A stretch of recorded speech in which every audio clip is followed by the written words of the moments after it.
this is Jonas.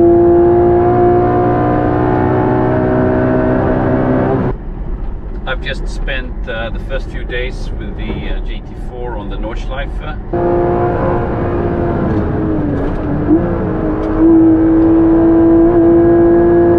And it has gone very, very well. I'm very happy with the car. And as some of you know, I've had some challenges setting up and sorting out the car. So I will share with you what we have done with the car, but first a few words of why I bought the GT4 and my expectations and also some of my impressions. I've had the pleasure for many years to drive some of the more classic 911s on track, also on the Nordschleife. But at the same time, some of my friends in more modern 911s have tricked me into the driving seat of their cars. So, long story short, I took delivery of my GT4 PDK this spring, and I had the ambition that I wanted to drive a fully modern Porsche, fast on the Nordschleife. Coming from the classic cars, there is no doubt that sort of getting used to the speed of a modern Porsche, even a GT4, takes a lot of getting used to. And I've had to not only adopt my driving style and my driving input, but also sort of get to grips with the performance of the car and also how the systems are working, how to utilize that in a good way. And I also took the opportunity, now that I had the chance with the PDK car, to finally learn how to left foot braking. It's been an experience, but I think that it's slowly now coming together. As some of you know, I've spent time trying to set up the car in the very, very best way. And I've done that for the first part of the season on various Swedish tracks. But unfortunately, I haven't really made friends with the GT4. And I must admit that here in the beginning of July, my hopes for finding a good setup and being able to have the GT4 as a really good track day car on the Nordschleife was fainting a bit.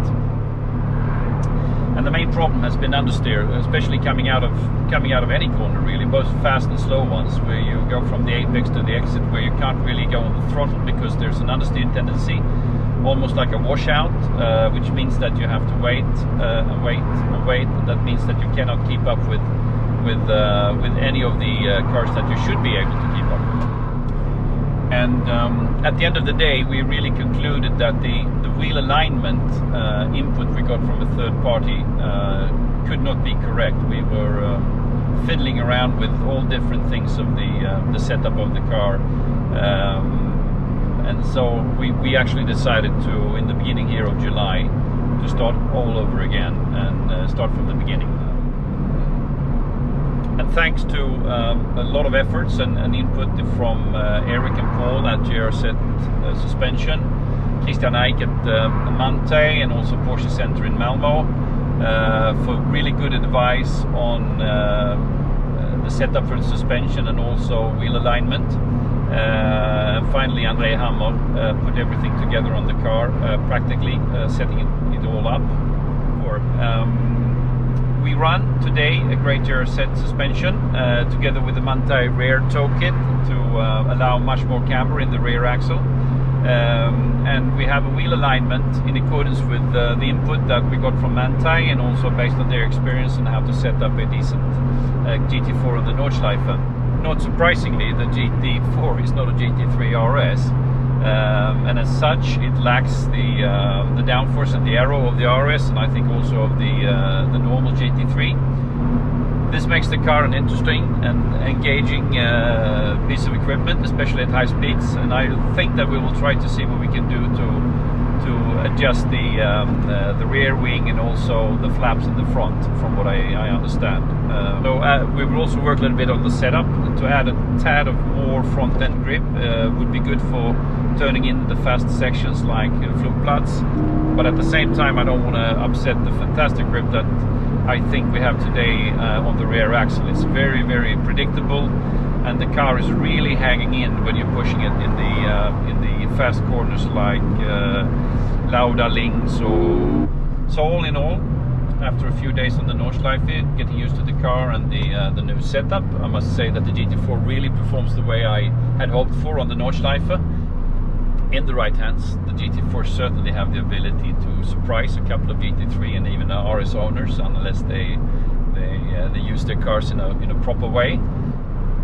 And I would say that the GT4 probably is the best price performance track day car in the Porsche model lineup at the moment, and it surely is a fantastic car for any amateur like us that wants to improve your driving on the Nordschleife. It's fast, but not too fast, and it has all the ingredients of an engaging drive, together with super solid brakes and all the new features of the modern stability systems that sort of pushes you on and help you to tidy up a little bit of your driving.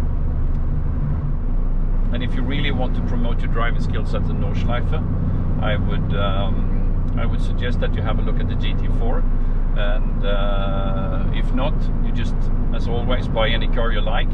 It's not how fast you go, it's how much fun we have.